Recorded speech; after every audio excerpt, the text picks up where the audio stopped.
اب میں جس شخصیت کو دعوت دے رہی ہوں وہ کالم نویس بھی ہیں، صحافی بھی ہیں، دانشور بھی ہیں، جیو ٹی وی کے اینکر پرسن بھی ہیں۔ جیو کتاب جیسا پروگرام اس وقت ان کا آن ایئر ہے، جو اس بات کی غمازی کرتا ہے کہ آج کے اس ہائی ٹیک دور میں بھی وہ کتاب کے فروغ کے لیے اپنا کردار بخوبی نبھا رہے ہیں۔ آپ سب کی تالیوں میں غازی صلاح الدین صاحب۔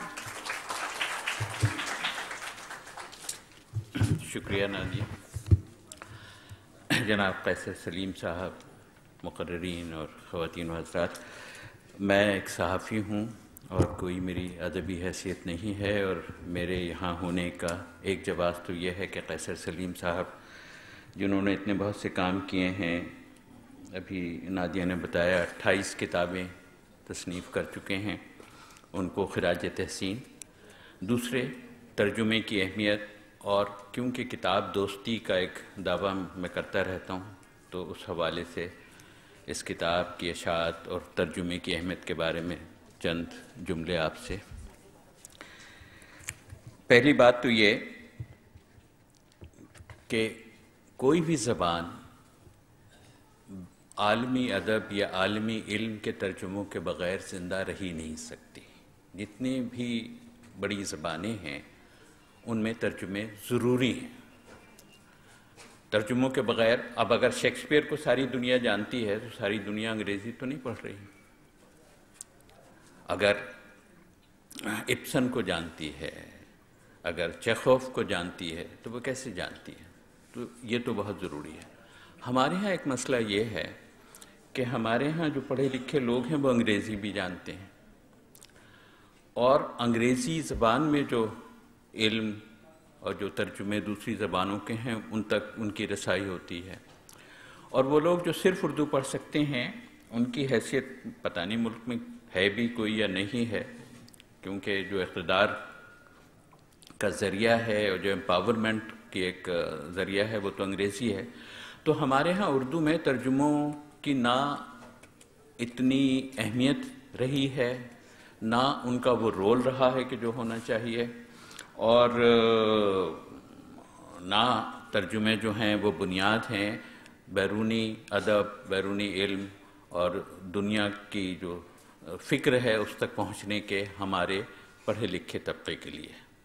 تو یہ ایک طرح سے المیہ بھی ہے، بلکہ ایک عجیب صورتحال اس ملک میں یہ پیدا ہوتی جا رہی ہے کہ اردو کتابیں اب کم پڑھی جا رہی ہیں اور انگریزی کتابیں زیادہ پڑھی جا رہی ہیں۔ یہ ایک ایسی بات ہے جس کا سمجھنا بھی بہت مشکل لگتا ہے، کیونکہ ایک اتنا بڑا ملک ہے، دنیا کا چھٹا سب سے بڑا ملک ہے پاکستان، اردو اس کی قومی زبان بھی ہے، رابطے کی زبان بھی ہے، اردو زیادہ لوگ پڑھتے ہیں، لیکن اس کے باوجود جو زیادہ پڑھے لکھے لوگ ہیں ان کی تعداد بہت کم ہے پورے ملک میں، لیکن وہ انگریزی زیادہ پڑھتے ہیں، اور اس کا ایک یعنی یہ جو نوحہ ہے، میں نے ابھی ایک نیشنل بک فاؤنڈیشن نے ایک بک ریویو کے نام سے ایک رسالہ شائع کیا ہے، اس میں نے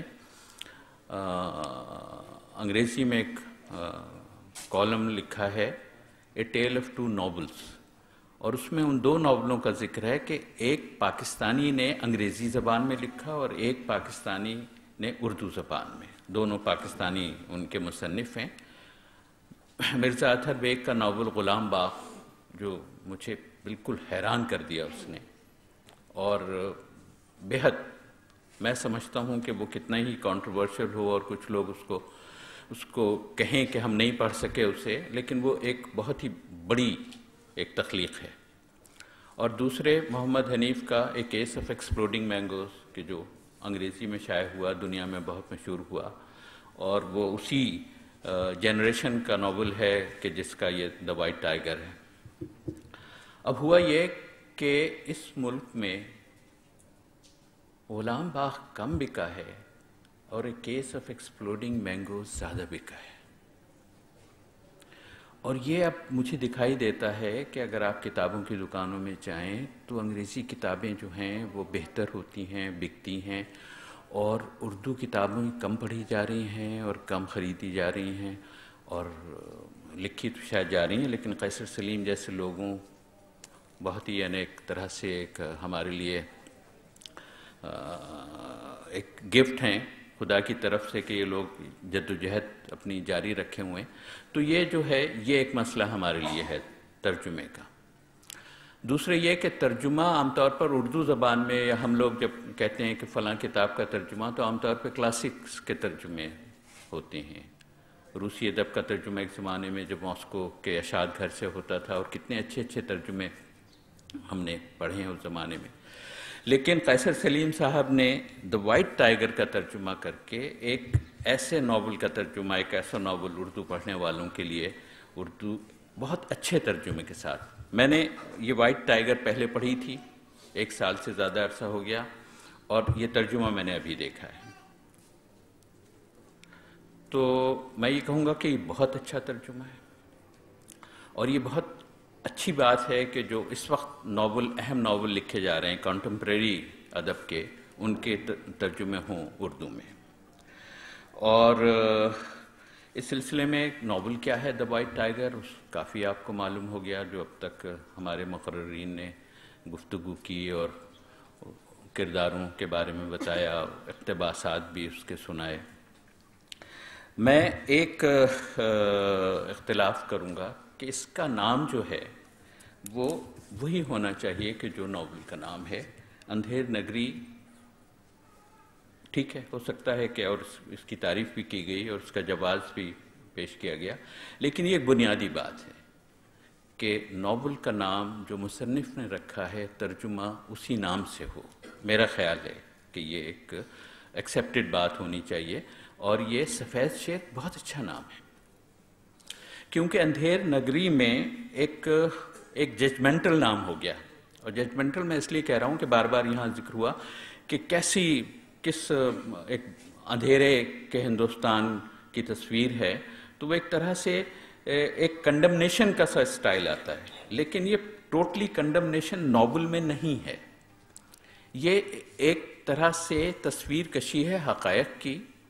اور اس میں ایک اور پہلو ہے کہ اس ڈارکنیس میں جو اجالا ہے وہ ہے ان غریب لوگوں کی ہمت اور ان کی انٹرپرینیورشپ. جو ساری کہانی ہے کہ چین کے وزیر اعظم سے بات ہو رہی ہے، اور چین جو ہے وہ جدید دنیا میں معاشی ترقی جس تیز رفتاری سے اس نے کی ہے، اور وہ ایک ہے کہ انٹرپرینیورز کیسے بنتے ہیں، اور ہندوستان اس کا مقابلہ کر رہا ہے، اور ہندوستان آگے آ رہا ہے. اور بنگلور جو شہر ہے، بنگلور جو ہے وہ ہندوستان کا وہ شہر ہے کہ جہاں انفارمیشن ٹیکنالوجی کا کمال ہے، ایک بہت ہی مثالی شہر بن گیا ہے. تو جو ہندوستان میں انٹرپرینیورشپ کی جو صلاحیت ہے عام لوگوں میں، یہ اس کا اظہار بھی ہے. جب یہ ناول شائع ہوا تو ہندوستان کے بہت سے ناقدین نے اور بہت سے لوگوں نے یقیناً اسی طرح تنقید کی اس پہ کہ اس میں ہندوستان کی وہ تصویر ہے جو کہ کہنا چاہیے کہ جو اچھی نہیں ہے. ہندوستان کی ایک سیمی سائڈ دکھائی گئی ہے. اور یہ وہی تنقید تھی جو چند لوگوں نے اس فلم پر کی تھی سلم ڈاگ ملینئر جو تھی. اور سلم ڈاگ ملینئر میں بھی وہی بات تھی کہ ایک غریب بستی کی غلاظت سے کیسے لوگ نکل کر اپنے آپ کو منواتے ہیں، اور یہ اس میں بھی ہے. اور یہ جیسا کہ میں نے کہا بہت اچھا ناول ہے. اور میں جب یہ پڑھ رہا تھا اور انگریزی میں، تو ایک جگہ میں نے ایک ایسی چیز پڑھی کہ بالکل ایک تھرتھری میرے جسم میں آ گئی. ایسی معنی خیز بات اس میں ہے. پہلے میں انگریزی میں جو ہے وہ ہے Iqbal that great poet was so right. The moment you recognize what is beautiful in the world, you stop being a slave. The moment you realize what is beautiful in the world, you stop being a slave. To hell with the Naxals and their guns shipped from China. If you taught every poor boy how to paint, that would be the end of the rich in India.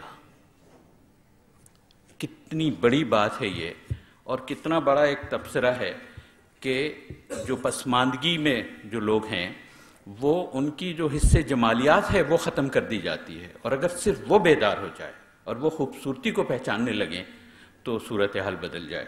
اس کا ترجمہ یہاں ہے، اب میں ترجمہ آپ کو سناتا ہوں۔ اقبال: عظیم شاعر کتنا صحیح تھا، جس لمحے تم شناخت کر لو کہ دنیا میں خوبصورتی کیا ہے، اسی لمحے تم غلام ہونا چھوڑ دو گے۔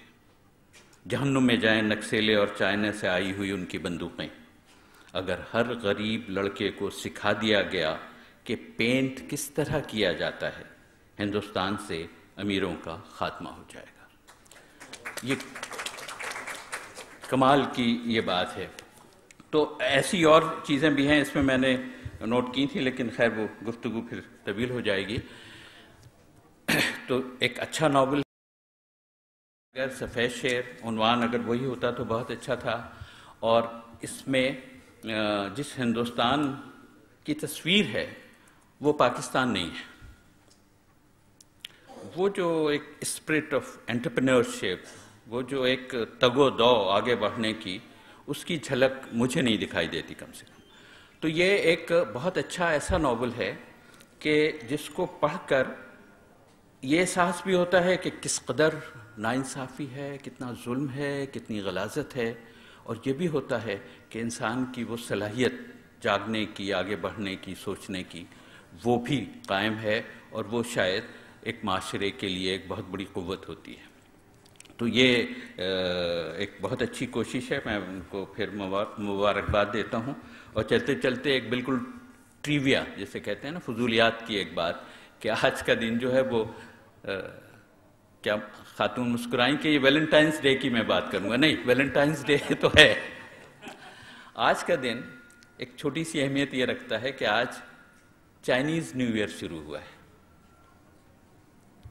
لیونر ایئر ہوتا ہے، ہر سال وہ فروری کے کسی دن میں شروع ہوتا ہے، بہت بڑا اوکیزن ہے ان کے لیے، اور یہ ہے دی ایئر آف دا ٹائیگر۔ شکریہ۔